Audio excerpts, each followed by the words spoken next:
Hello, hello. Welcome back. Welcome back to another episode of Reels to the Rhythms. Reels and Rhythms is brought to you by Carry On Friends in partnership with the Style and the Vibes and Breadfruit Media. And my hostess, our co-hostess with the mostess, is Michaela. Welcome, Michaela. Wagwan peeps, wagwan. Welcome to Reels and Rhythms, Yes, yes, yes. So it's been a while, but we're back and we have a review. But before we go into that, guys, you can text us. So if you're listening to the audio version of this podcast, in the description, you will see send us a text. So send us a text, questions, if you have any suggestions of things we should review, send us a message, send us a text, and we will reply. So we're really excited about that. You get to interact with us. And so I'm excited about that. So what else is going on? Michaela, you're ready to get into this review? Carry it upon the tech things, car. We have new and improved things. Yes, text with her. Not per WhatsApp. Don't be sending us no anti messages on WhatsApp. No, we have to keep up to the time, We and have to we keep up to are the time. Yes, yes. creating many ways for our listeners to engage with us because they're very vocal. So we want them to send us the messages and we reply, and we might read, no, might, we most likely will read some of the things in a recording, but we're very excited to connect with you. We so enjoy Reels and Rhythms. We enjoy your commentaries, your feedback. So big up to all our Reels and Rhythms listeners. So you ready for Shirley? Yes, yes. So today we are talking about Shirley. So Shirley is the story of Shirley Chisholm, and it is directed and written by John Ridley, starring and produced by Regina King. So we saw the promo for this, and it's on Netflix. So it follows Shirley Chisholm as she was the first Black woman to run for president. So it follows her campaigning. Of course, history, we know that she wasn't successful, but she did make a lot of noise, and I think that the film kind of captures some of that. And so yeah, that's what we're talking about today. So you know how we do already. We're going to talk about key plot and elements and characters, and of course the accent them. um so as you guys may or may not know, Shirley is a Barbadian-American. So she was born in Brooklyn, but was raised in Barbados for her early childhood. And then she came back to Brooklyn. So, she was based in Bed-Stuy. Yes, yes. Based in Bed-Stuy, and kind of rose up the ranks in local politics. So I'm curious, Carrie. You live in Brooklyn, so what is the sentiment really around Shirley Chisholm and her legacy in Brooklyn? To be honest, I remember the interview that Regina King did with Dan Rathers saying that she was doing this project and she wanted to do it because she only heard about Shirley around Black History Month. And if I think back to my years when I moved from Jamaica to Brooklyn, and I think of when she passed away, I didn't know much or hear much about Shirley Chisholm at all. Okay, so I don't Um, I don't feel so bad. I feel like I didn't learn anything about Shirley Chisholm until I got to college, and like people were actually talking about her, and I still didn't really. I just knew the name. I knew she was in local politics. I knew she was based in Brooklyn, but I really didn't know a whole lot about her story. I really kind of just started to hear things, and even then, like I only know I would say I know a baseline about her and her career even to date. So I think it's important to kind of frame that I'm looking at this movie with that set of eyes. Absolutely, because even me already, like when I watch something, I go back to references and I'm like, did I miss this? I mean, you did see pictures of her on different schools around Brooklyn, but it wasn't really in depth, really. And so when I even think of her career to her passing, even her passing felt insignificant because there was not a lot of news or about it. At least I felt there was not a lot of publicity around it. So it was a very interesting to see this movie, but also kind of really digging back into the archives. And I want to give myself grace, when you're young you don't pay certain things any mind, but for the school that I went to, where everything was just very centric around, like, you knew who Thurgood Marshall was, you knew who all these other people was. I didn't really hear much about Shirley Chisholm.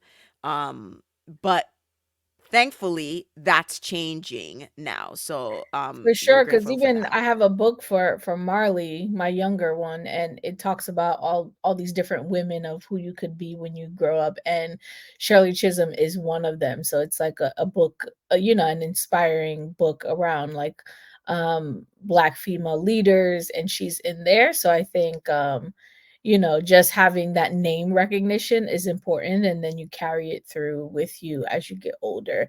And I think we're in a great space now where there is so much being exposed to, even the younger generation now. There's so many different books, so many different companies who are really centered on not just giving Black history during Black History Month, but really putting emphasis on all the things all year long. And I love even some of the Instagram pages that I follow. They talk about like Black stories and Black history related to anything that we wouldn't necessarily have heard of. And I really love a lot of those creators who are giving historical context around some of the important names that really we don't hear about. We hear about Martin, we hear about Malcolm, we hear about, Rosa Parks, but there are so many in his throughout history that I think need to be highlighted.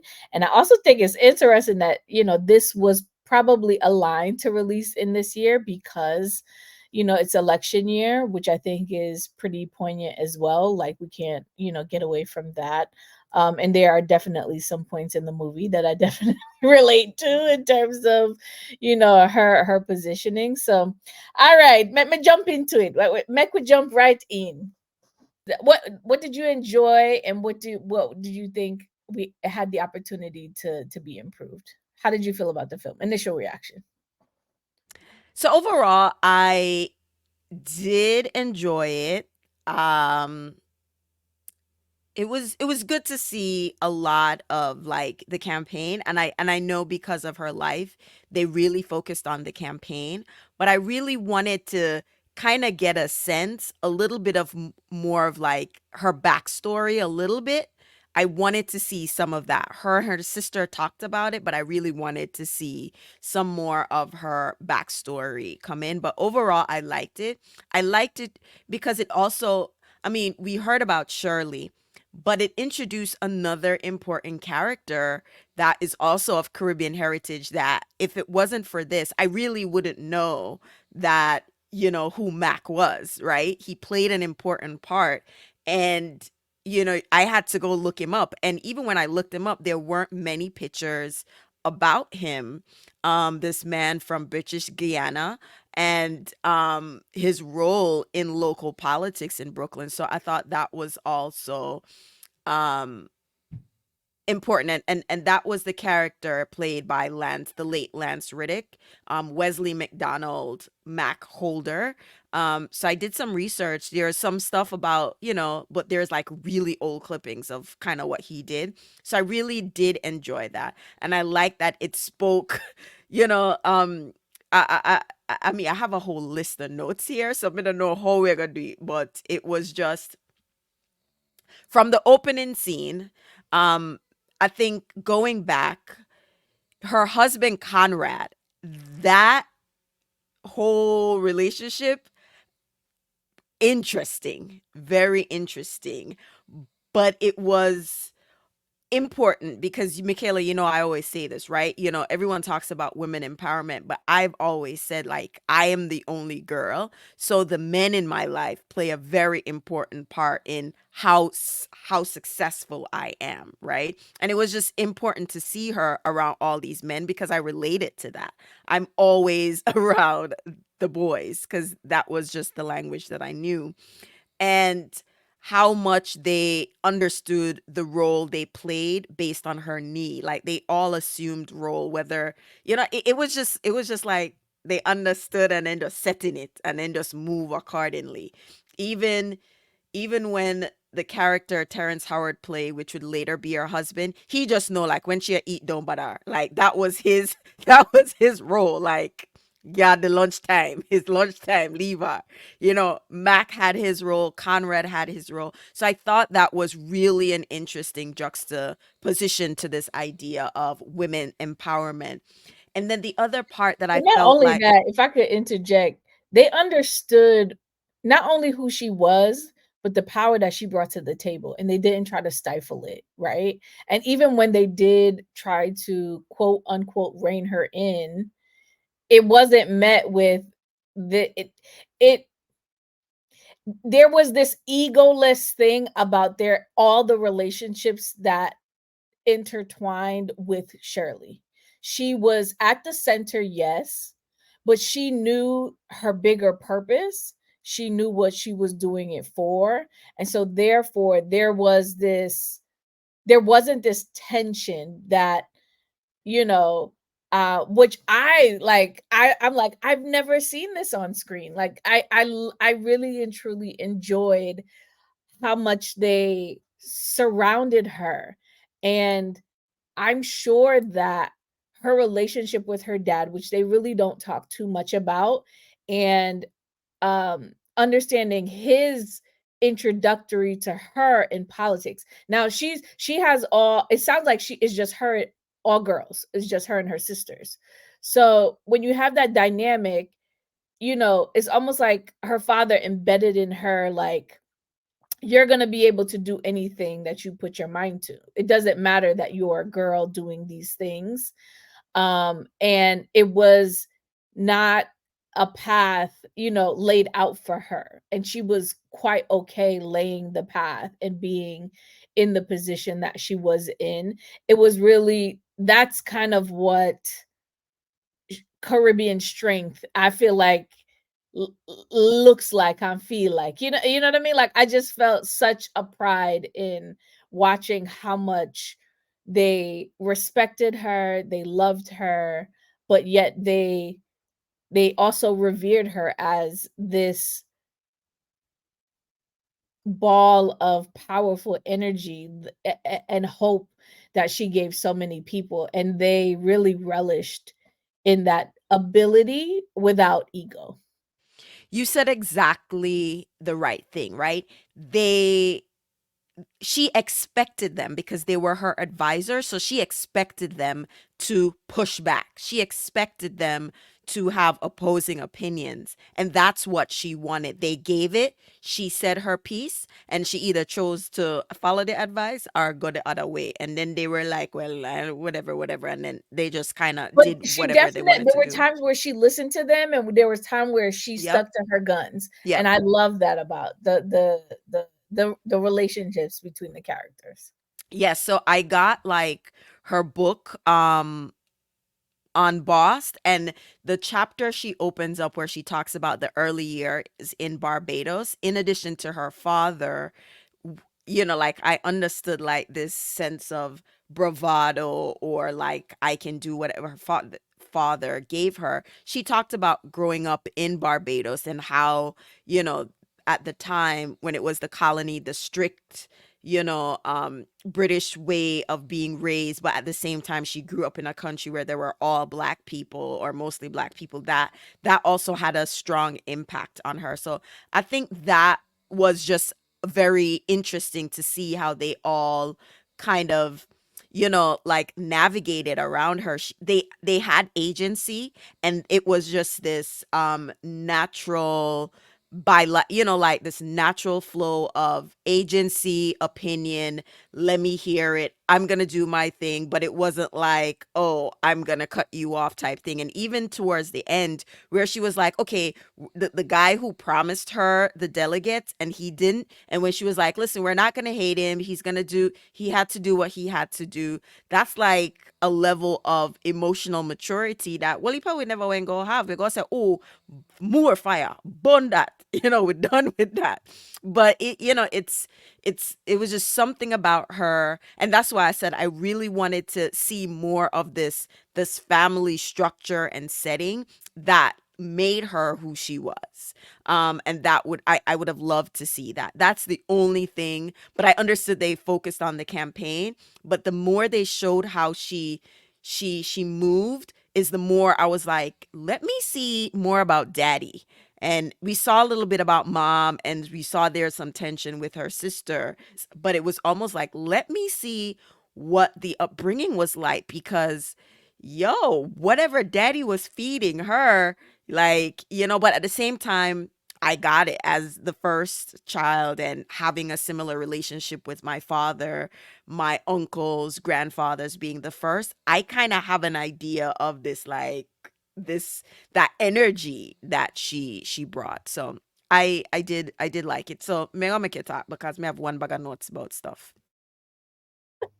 I was just getting your over. I don't even think you got to your overall thought because we started talking about some other stuff. So overall, I liked it. I felt like, while it was important to talk about the campaign, I felt like I wanted to see a balance of, like, maybe some more of her personal life to the campaign, but overall I liked it. I think it was a great way to show how, like, people like Barbara Lee and all these other people kind of started in that orbit of Shirley Chisholm. And yeah, so I think it's a great film and a great primer for, kids to just get an introduction to who she is and what she was able to accomplish. And then you're going to be like, if she was able to do that in 1960 something, what can we do now, type energy. So yeah. Yeah, I agree. I did like I'm teetering more on, like, I really liked it, but again, I don't have the full context. I haven't read the book. I haven't watched, documentaries to really understand. But I thoroughly enjoyed it as someone who really loves history pieces and autobiographies. As I mean, only her estate can really, validate whether, they believe that it was executed as well. As I think that it highlighted that specific period of time. But like you, I also wanted to understand a little bit more about her backstory and even what she did after. So I think it would have been nice if it was like a one season series on, the time frame right before and then maybe right after, with some reflection of her history, of her personal history, like how her upbringing, and kind of doing some flashbacks. But overall, I really did enjoy it. I really, again, enjoyed understanding more about who she was as a person and as a woman during this time frame. Like, I think it did a great job of balancing her political aspirations, who she was as a politician, as well as who she was as a woman. Like, that scene where she came home and she got off, late from the plane, and she came home and there was nothing to eat. And I'm like, imagine if this role were reversed. She literally had to warm up something for herself, and she just sat at the table, and it was just like, and they let that camera sit there, and she sat there at that table for a good couple seconds. So I thought it was just an interesting dynamic to really see. And you got to see, like, the cracks in her marriage a bit. And I wasn't sure, like, what was happening with her and Arthur, I but saw it from the first scene, from the I was just opening like, he is scene. enamored by her. I saw it, but then it was after the movie. And said, "Oh, it become our next husband." So it looked like, she divorced Conrad and later married Arthur. Um, from that opening scene where Where they're you at the know door. we're at the door, and him say, "Oh," and she go, "Oh, come," and it's almost like he said, "Oh, thank God she hugged me," that type of thing. I was just like, "What is this?" Well, Yeah. I kind of I saw that he was enamored by her, but I wasn't sure of, like, she was so you couldn't read her in terms of like her affection for, because it felt like she had that affection for all of the men that were in her life, in terms of um having like this, I can't find the words, but having this like admiration for her orbit, right? Of people around her. So it's not like she treated him any differently.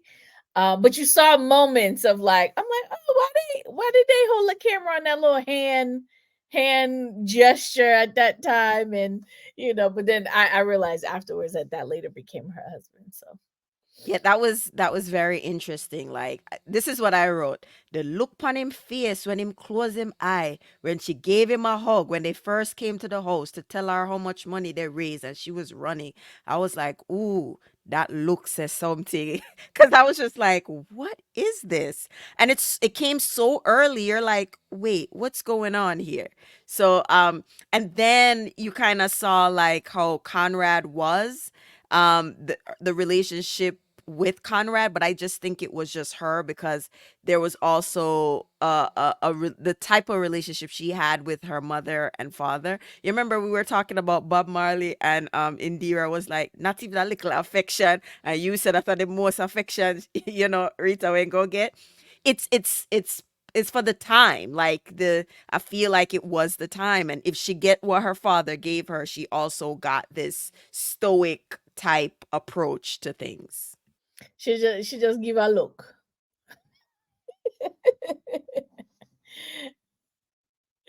I think Regina did a good job on the character, really good job playing the character. And I liked the bits of Caribbean culture that they put in when they were at the block party. And then, when she was talking to a young Barbara Lee and, she said something and Barbara Lee was like, "What?" And she was like, "Oh, Something good and good. Tough the, like something good. Lord God, yes." we're gonna forget the thing. But And she's yeah, she just had a like, good number of moments where she's like, Lord child, me slipping on my beer, John Roots.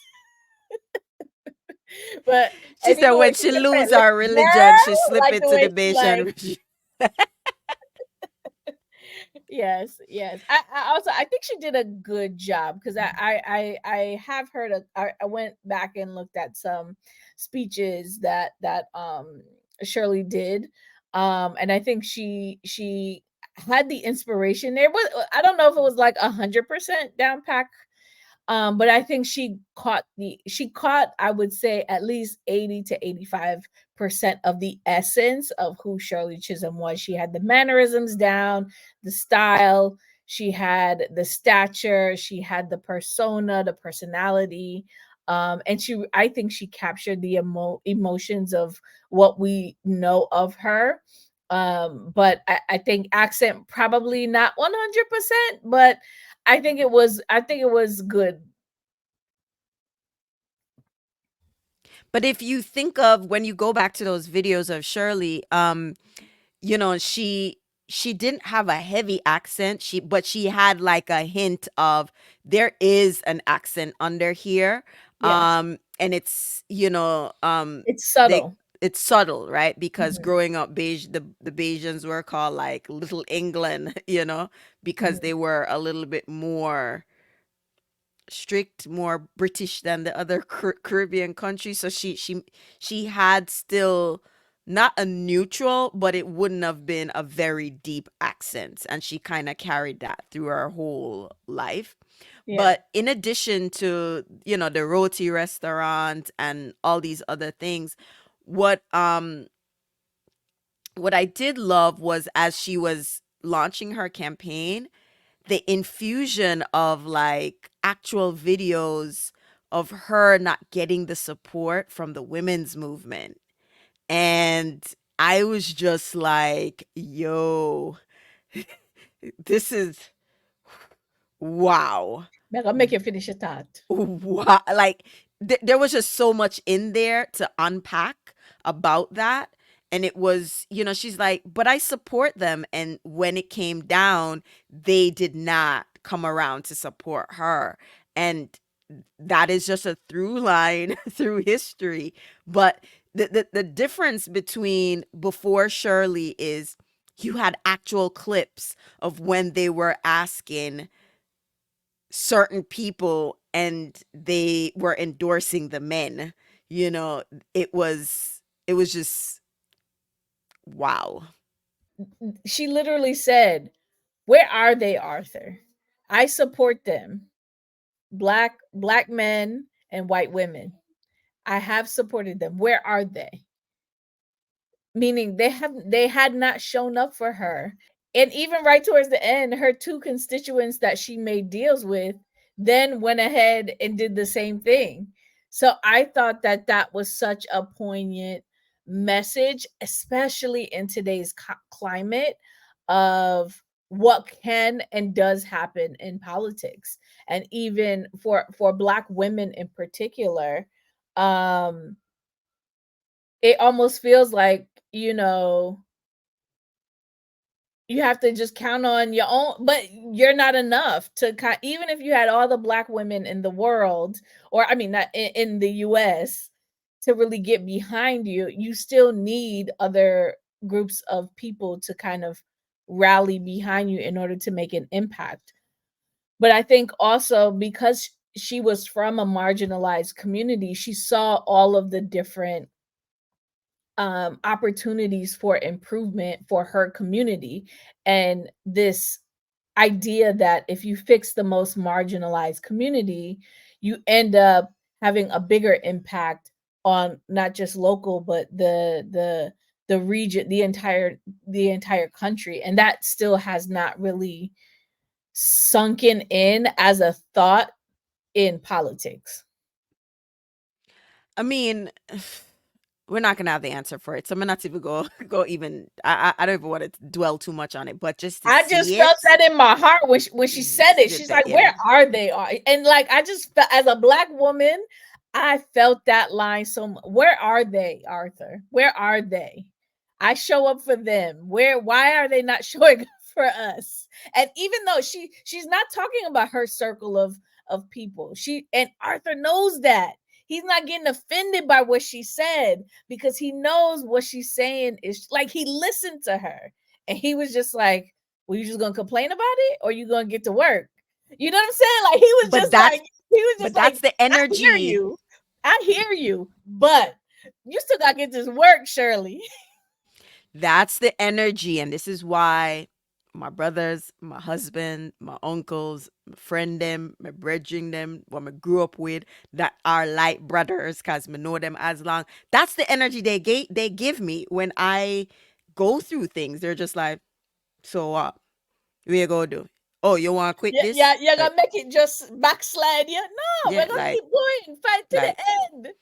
and Yes. and I think that my takeaway from that is I'm gonna do it because I want to do it. Like, somebody say, if somebody want to borrow money from you, lend it to them like need it back, right?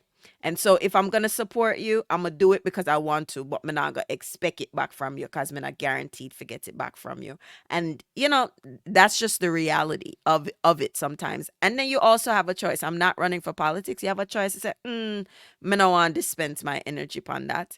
But I think author's response, Shirley's question is good because we've all felt like, where are they? Whether it is you're in politics, you're at work, or you're a content creator, where are the people and where you are support? And when you need the support, which part then that we can all feel that.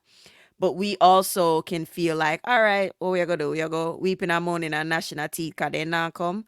And two, the lesson that I've been learning, is I'm not gonna change who I am because this is me. But guess what? We're gonna create some boundaries upon who we support and help, because I can't give out this resource to everybody because it's draining.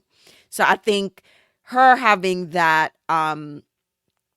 like mixture of people around her, especially like the author and Mac and Conrad, to kind of just say, all right, yeah, shoestring budget, but yeah, let's do it, right? Also enabled her to be fearless, right? Because she trusted them to get whatever they were in charge of done. And like I said, she also trusted that they would be honest with her about whatever they felt like they didn't agree with or whatever. And and I think that is just such an important thing. Like, may not always agree upon everything, but you need to state it, hear the opposing points, and then decide, all right, me go, yeah, all right, good point, but me still a move away, right? You just need to kind of own your actions and all that type of stuff. Because even towards the end, when she was like, he promised me, and the other man said, me tell us, no listen to the man there, because he not gonna break him promise. But again, owning her mistakes as well. So it was just such an interesting thing. um the woman who played her sister is Regina King's actual sister.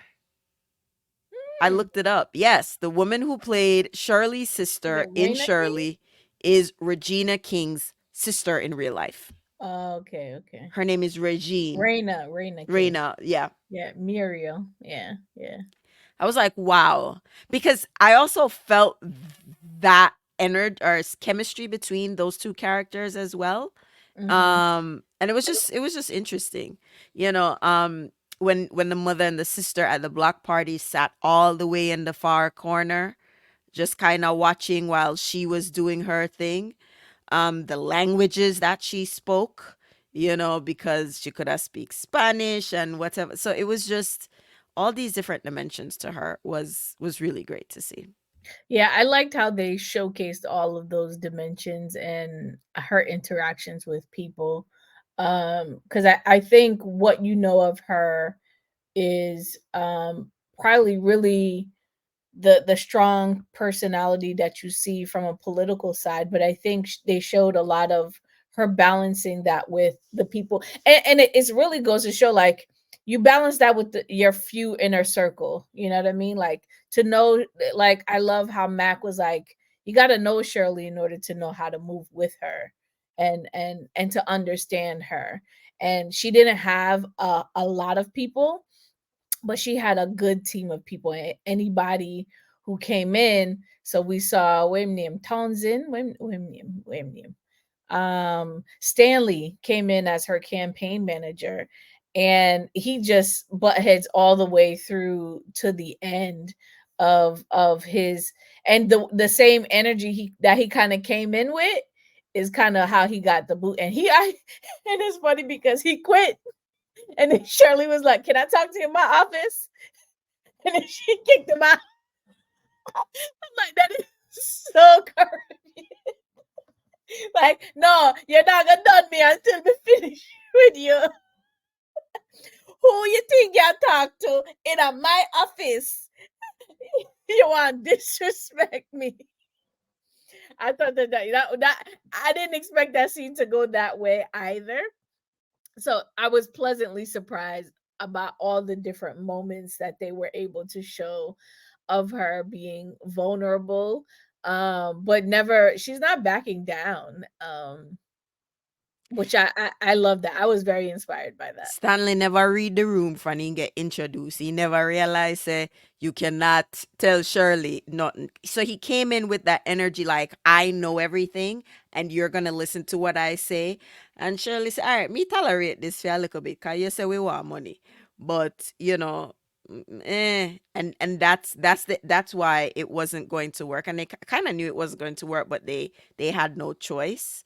Um but there was the scene when she she almost got stabbed, and she asked Conrad, "Where were you?" And Conrad gave a line that really he gave like a whole little monologue that was just so powerful. He was just like, you want me to be there, but in the shadow. So me staying at the shadow. I'm in my do camera, I'm this. So I wasn't there because you want me close but not too close, and it was just, such an interesting. It was I just love that scene because he got to be vulnerable and she just kind of just listened, right? To him, because in her heart she knew it was true.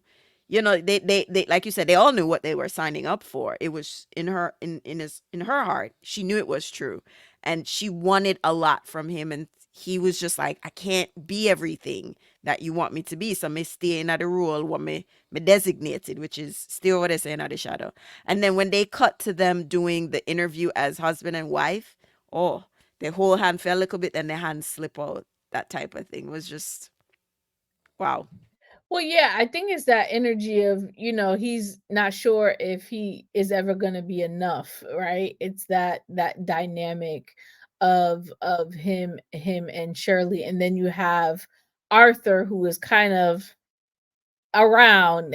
Arthur's the one who moved her out of the way. If you go back and you watch it, um so I think, yeah, to your point, I loved Conrad as a husband, and his character and how he's portrayed.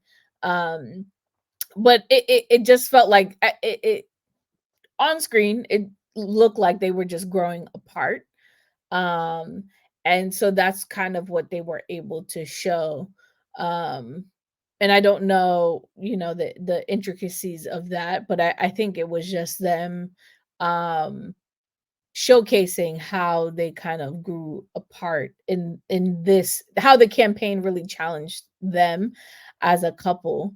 Because even when they went back to do the last piece of investment, he referred to her, she refers to him in his opinions, and he's just kind of spread out like, well, and brought the checkbook and was just like, well, you've never really, I don't know why you asked me my opinion, because you've already made your mind up. And so that felt like the last straw, if you will, when it came down to the finances. So it was hard to watch, but it's a real moment that I think a lot of people go through sometimes, and they do have. And I think without the film, you probably wouldn't have known or seen that. Yeah, when she said it was her money, and I think that was, like you said, like a real moment. One of the things that was interesting about the film, and it could be a double-edged sword. I think the film did a good job of pulling back the curtains behind the nomination process, the delegate process, and all of that, and how that could be interesting for some who love poli sci like myself, or history, but could also be a turnoff for people who are like, well, if I vote for this person, why all these other people convert or decide if my vote should actually go to another person. But I thought it was a really good way to educate, to bring that awareness to the nomination and the delegates process. I think it also came into play in the last few elections, right? It was, the election process as a whole is pretty, it it different. It's democratically, you know, um kind of like, is it Well, not? Well, the It's founding semi-democratic. fathers, well, the reason why it's that way, the founding fathers, as with anything, they just didn't trust the regular people to know how to vote. So they built in all of these processes These to make sure processes, to make yes, the people them yes, know how to vote, because you didn't think them have sense to make the right yeah. decision. So that's But what there's a we're chance that, the delegate goes against what their constituency wants. And it's really at that level that, it could go either way, because like if you truly have, the and who's to say, like, what, there's a whole different political conversation, but do we still need that? Is the Yes, you are correct. This is a whole other it's conversation a that whole we other will not conversation, touch. but it does keep it at the forefront. You know what I mean? So I think that those conversations, even as you weave them into these stories, is how people also start to understand the political process here in this country.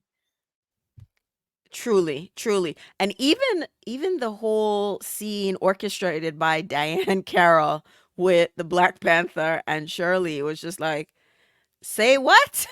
You know, it was again, to just like how I thought Rustin was amazing because you saw how these other people really played a huge role. I think this did a good, really good job of seeing, where Representative Barbara Lee, got her start. All the, like just really creating our history in a way that the textbooks have denied us, right? And now we can put that in an art form for not only for our kids to see, but for a generation of people to see and experience and be curious to learn more about not only Shirley but the other people in history that made that campaign possible.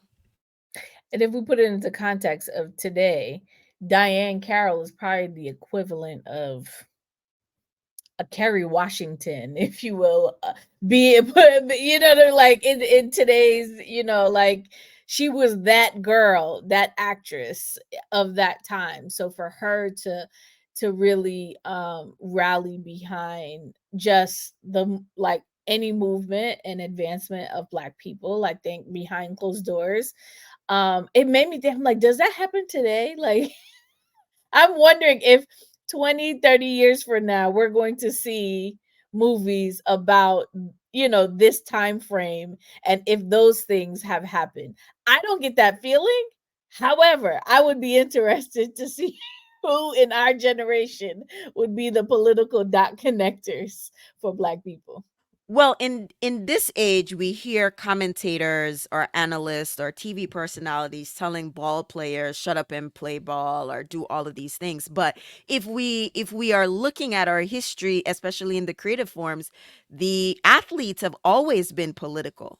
They've always been from Muhammad Ali to the other basketball players, they've always been politically active. We think of Harry Belafonte going back, they've always been political. But because of new media and technology, these athletes are here and shut up and play or don't do this. You don't have the sense when it's always been that way where the athletes, whoever the famous person was in our community, they thought it was also part of their responsibility to speak to the cause of whatever the day was, right? I told you you need to watch the Motown Hitsville, right? Where it talked about when Berry was set on, we make feel good music for everybody. And he was getting pushback from Marvin. And Marvin was like, you said we need to make music about what people are feeling. Well, I have a brother in Vietnam and this is what I'm feeling type thing. So it's always been there. I think the entertainers and the athletes are getting a lot more pushback and being told about their place because their stardom is not appropriate. Like, we don't see your blackness, just play ball, you're supposed to entertain, that type of thing. So it's interesting. But not only that, like I think the point about the voting age being 18 in 1972, that's not that long ago, right? And the way that she activated around college campuses, she had like I don't remember any of that happening when I was in college, to be honest. I see protests now just due to the political climate of things that are happening. But I didn't see or hear from any sort of delegates at that. This is just my personal No, no, no, no. experience. You're right, because by the time we came up, there was a different movement. It was Rock the Vote, that whole campaign that MTV did about, like, go out and actually vote. And, the involvement with like musicians and all these other things. Like, it's a ebbs and like with each generation the focus is different, Yeah, because that's even in true.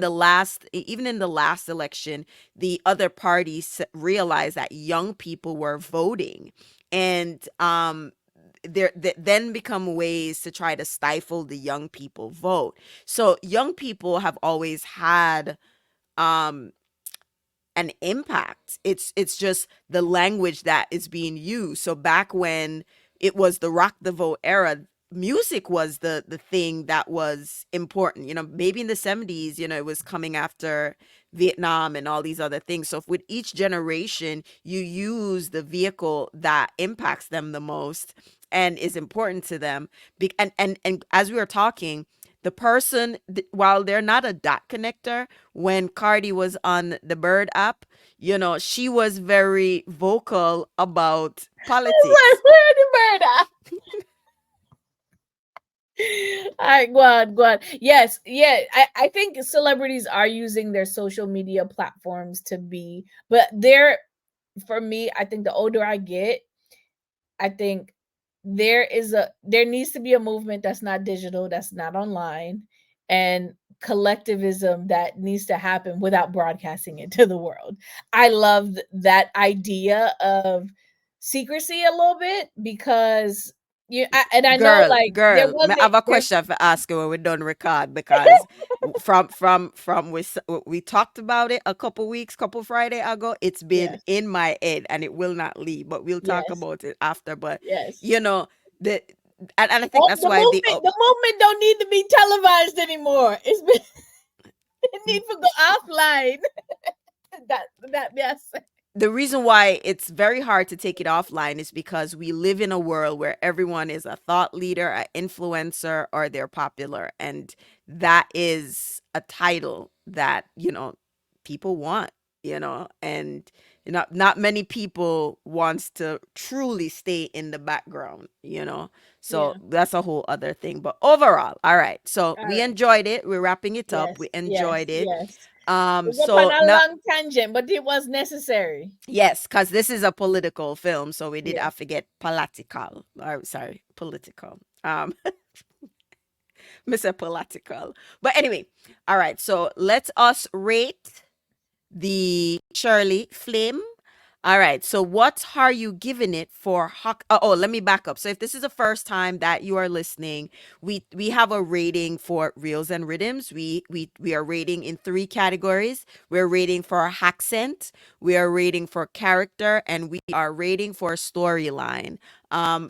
Particularly because of reels and rhythms, we want to see, like, are there strong storylines and characters regarding people of Caribbean heritage, and the accent, plus or minus depending on how strong the storyline and the characters are. So, with that said, run it with the accent. What is your grade? My grade is a 3 for accent, 4 for character. Ooh, Um Storyline, I really enjoyed the storyline, so I'm gonna say 5. okay.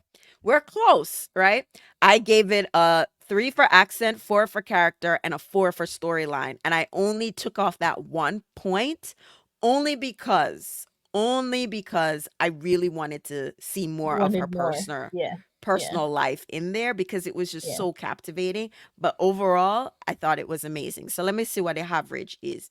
So boy, it is either we a hard grader or something. So anyway, so the average is 3.83. So it's just rounded up, it's almost a 4.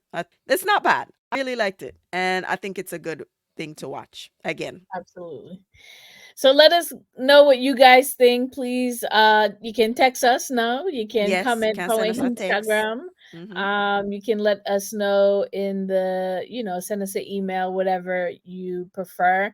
What were your thoughts on Shirley? And yeah, that's it. All right. So stay tuned for our next episode. It's gonna be a music one. It's a documentary, but I think you'll like it. And yeah, stay tuned, follow, like, comment, text, all the things. We want to hear from you. And we have some fun episodes coming up. When we get to that part, we tell you, we give you instructions and rate it. So Until next time, walk good, lick more later.